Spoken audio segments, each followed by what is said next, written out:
அஸ்ஸலாமு அலைக்கும் வரஹ்மத்துல்லாஹி வபரகாத்துஹு.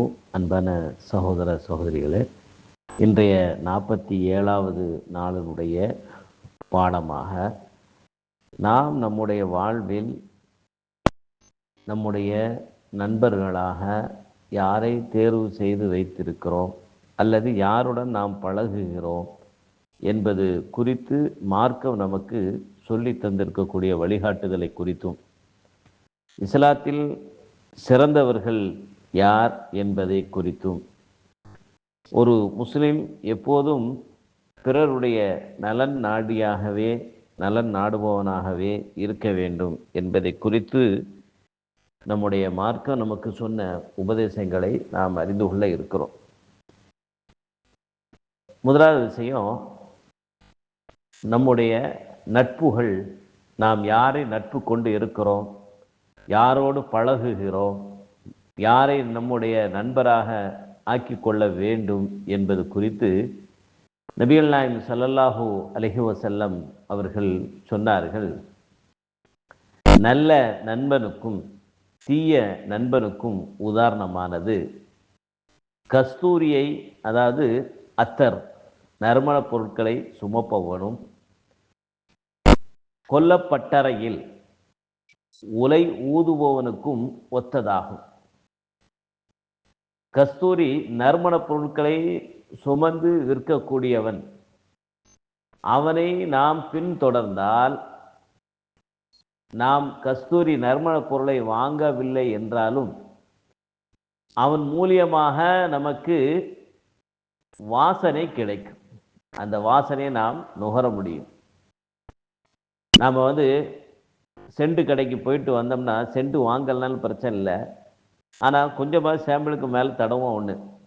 எதுவுமே வாங்கலைனாலும் அங்கே போட்டிருக்கக்கூடிய ஃபஹூரு, அந்த சாம்பிராணி புகையோ அல்லது அந்த ரூமுக்குள்ளால் இருக்கக்கூடிய அந்த வாசனை திரவியங்களுடைய நறுமணம் நம்முடைய சட்டையில், நம்முடைய மேனியில், உடலில் ஒட்டிக்கிடும்.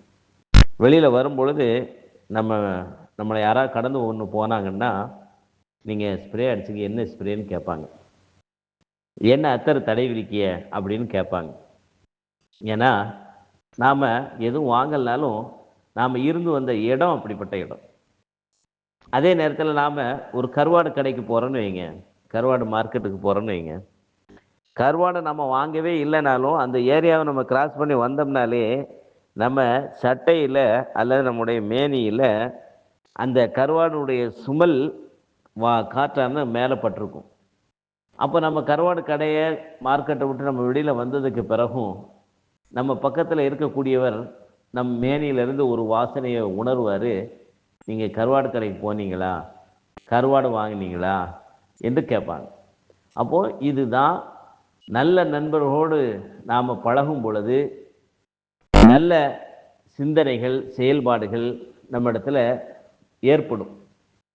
தீய நண்பனோடு நம்ம பழகணும்னா அவன்கிட்ட உள்ள அந்த கெட்ட வாடை, அவன்கிட்ட உள்ள பழக்கம் நம்மள்கிட்ட தொற்றிக்கொள்ளும். அதுதான் ரசூலா கொல்லப்பட்டறன்னு சொன்னான். இந்த இரும்புகளை உருக்குகின்ற, அதை கத்தியோ அல்லது கடப்பாறையோ அல்லது மண்வெட்டியோ ஏதோ ஒன்று தயாரிக்கக்கூடிய கொல்லப்பட்டறையில் நல்ல ஒரே ஊதுவாங்க. ஊத ஊத அந்த இரும்பு பாலம் மெல்ட் ஆகும். அப்போ அதை நாம் விரும்பிய வடிவத்தில், விரும்பிய தோற்றத்தில், நாம் விரும்பியவாறு நம்முடைய ஆயுதங்களை அதிலிருந்து தயாரிச்சுக்கிடுவாங்க. அப்போ அந்த இடத்துல போய் ஒரு நல்ல வெள்ளை சட்டையை போட்டு போய் உட்கார்ந்தோம்னா நம்ம மேலே நம்ம எந்த வேலையும் செய்யலைனாலும் அங்கே அந்த கொல்லப்பட்டறையில் உள்ள ஊதுகின்ற அந்த ஊதலில் இருக்கக்கூடிய கங்குகள் நம்முடைய சட்டையில் தெரிக்கிறதுக்கு வாய்ப்பு இருக்குது. அங்கே உள்ள புகைக்காற்று நம்ம சட்டையில் பட்டு அழுக்காகிறதுக்கு வாய்ப்பு இருக்குது. இது மாதிரி தான் தீயவர்களுடைய சகவாசம் என்பதை நபி அவர்கள் அழகான ஒரு ஓமானத்தை சொல்லி நமக்கு புரிய வைக்கிறான். அதனால் அதே போல் ரசூலா சொன்னாங்க, அல் மர்வு மா மன் மை யுகாலில் என, ஒவ்வொரு மனிதனும் அவனுடைய நண்பனுடைய மார்க்கத்திலேயே வழியிலேயே ஆகியிருக்கிறான். ஆகவே உங்களில் யார் யாரோடு நட்பு வைத்திருக்கிறோம் என்பதை சீர்தூக்கி பார்க்கட்டுமாக என்று நபி அவர்கள் சொன்னார். அப்போ நல்ல நண்பர்கள் நமக்கு கிடைத்தால் நல்வழியில் பயணிப்போம். தீய நண்பருடைய சகவாசம் நம்மள்கிட்ட இருந்ததுன்னா தீய பேச்சு, பழக்க வழக்கம், நடவடிக்கை தான் நம்மள்கிட்ட மேலோங்கும் என்பதை நபி அவர்கள் சொல்லி காட்டுறாங்க. அதனால் நல்ல நண்பர்களை நாம் தேர்வு செய்யணும். அடுத்து ரெண்டாவது விஷயம், நபிகள் நாயகம் ஸல்லல்லாஹு அலைஹி வஸல்லம் அவர்கள் ஒரு சபையில் தம் தோழர்களோடு அமர்ந்திருந்த நேரத்தில் தோழர்கள் கேட்டார்கள், அல்லாஹ்வின் தூதரே, இஸ்லாத்தில் சிறந்தவர்கள் யார் என்று கேட்டார்கள். அதற்கு முஹம்மது நபி ஸல்லல்லாஹு அலைஹி வஸல்லம் அவர்கள் பதில் சொன்னார்கள், யாருடைய நாவினாலும் கரத்தினாலும் கையினாலும் ஏனைய முஸ்லிம்கள் ஏனைய மக்கள் பாதுகாப்பு பெறுகின்றாரோ அவரே சிறந்தவர்கள் ஆவார்கள். அப்போ இஸ்லாத்தில் சிறந்தவர் யாரு அப்படிங்கிறது ஒத்த வரியில் ரசூலுல்லாஹ் சொல்லிட்டாங்க. யார் தன்னுடைய நாவால கரத்தால ஏனைய முஸ்லிம்களுக்கும் சரி ஏனைய மனிதர்களுக்கும் சரி தொல்லை தராமல் இருக்கிறாரோ அவர் தான் சிறந்தவர். அப்போ அற்பமான விஷயமாக இருந்தாலும் கூட பிறருடைய உரிமைகள் விஷயத்தில் அத்துமீறி விடக்கூடாது. ஒரு சிறந்த முஸ்லீம் அவனிடமிருந்து ஏனைய முஸ்லிம்கள் அமைதி பெறுவதாகும், ஏனைய மனிதர்கள் அமைதி பெறுவதாகும். எனவே அவர் தன்னுடைய நாக்கு, கை ஆகியவற்றால் தனது மனதால் பொறாமை, குரோதம் போன்றவற்றால் மற்றவர்களுக்கு தீங்கு இழைக்காது வாழ்வதாகும். அவர்தான் சிறந்த முஸ்லீம், சிறந்த இஸ்லாத்திலேயே சிறந்த மனிதர் அவர்தான் என்று முகமது நபி அவர்கள் நமக்கு சொல்லி காட்டுறாங்க. இதை பேணி நடந்தால் இறைவனுடைய அருளுக்கு உரியவர்களாக ஆவாங்க. பேணாதவங்க முஸ்லிம்கள்லேயே அதை பேணல்னா இறைவனிடம் விட்டு தூரமாகி விடுவார்கள். இதுதான் யதார்த்தம். அடுத்து மூணாவது விஷயம் என்ன அப்படின்னா, ஒரு முஸ்லீம் எப்போதுமே தனக்கு எதை விரும்புகிறானோ அதையே தான் பிறருடைய விஷயங்களையும் நலவே நாட வேண்டும். நம்மை மற்றவர்கள் துன்புறுத்தக்கூடாது என்று நினைக்கிறோம், அதுபோல நாமும் பிறரை துன்புறுத்தக்கூடாது. ஒருவர் நம்மை திட்டக்கூடாது, ஏசக்கூடாது, நம்மை பற்றி புறம் பேசக்கூடாது, கோள் சொல்லக்கூடாது, நம்மளை பற்றி அவதூறு பரப்பி விடக்கூடாது. அதுபோல நாமும் பிறருடைய விஷயங்களை நடந்து கொள்ளணும். நம்முடைய மான மரியாதை, உயிர், பொருட்கள் விஷயத்தில் நமக்கு யாரும் எந்த ஒரு அநியாயம், அக்கிரமோ, துரோகம், மோசடி, திருட்டு எதுவும் செய்து விடக்கூடாது என்று நாம் எதிர்பார்க்கிறோம். இதுபோல நாமளும் பிறருடைய விஷயங்களில் இது எல்லாம் நாம் கடைபிடிக்க வேண்டும். அடுத்தவங்களுக்கு நம்ம எந்த வகையிலையுமே இடையூறு அளிக்காமல், நமக்கு எதை நல்லதுன்னு நம்ம நினைக்கிறோமோ, விரும்புகிறோமோ, நமக்கு எதெல்லாம் பிறர் நமக்கு செய்யணும்னு நம்ம நினைக்கிறோமோ அதை தான் நாம் பிறருக்கு நல்லதை செய்யணும். இதைத்தான் இஸ்லாம் நமக்கு அழகான வழிகாட்டுதலாக சொல்லி காட்டுது. அப்போ ஒரு முஸ்லீம் எப்போதுமே தற்குறியாக, சுயநலவாதியாக இருக்க மாட்டான். தானும் நல்லா இருப்பான், தன்னை சுற்றி உள்ள நபர்களையும் சந்தோஷமாக நல்வழிப்படுத்துவார், நல்லதை ஏவுவார், தீயதை விட்டு விலக்குவார், அவர்களுக்கும் நலவை நாடுகின்றவராகத்தான் ஒரு இறை நம்பிக்கையாளன் இருக்க வேண்டும் என்று முஹம்மது நபி ஸல்லல்லாஹு அலைஹி வஸல்லம் அவர்கள் நமக்கு சொல்லி தர்றார். அனஸ் என்ற நபி தோழர் சொல்லுகின்றார், நபிகள் நாயகம் ஸல்லல்லாஹு அலைஹி வஸல்லம் அவர்கள் சொன்னார்கள், ஒருவர் தனக்கு விரும்புவதையே தனது சகோதரனுக்கும் விரும்பும் வரை உங்களில் எவரும் உண்மையான ஈமான்தாரியாக, இறை விசுவாசியாக ஆக மாட்டார் என்று சொன்னார். அப்போ நான் எனக்கு எதெல்லாம் விரும்புகிறேனோ அதையே தான் ஏனைய மனிதர்களுக்கு நாம் விரும்ப வேண்டும். அவன்தான் உண்மையான முஸ்லீமாக இருக்க முடியும். அப்போ பொறாமை, குரோதம் இதெல்லாம் நம்முடைய ஈமான் குறைவிற்கு காரணமாக அமையக்கூடிய செயல்கள், எண்ணங்கள். அதிலிருந்து நாம் தூரமாக இருக்கணும்.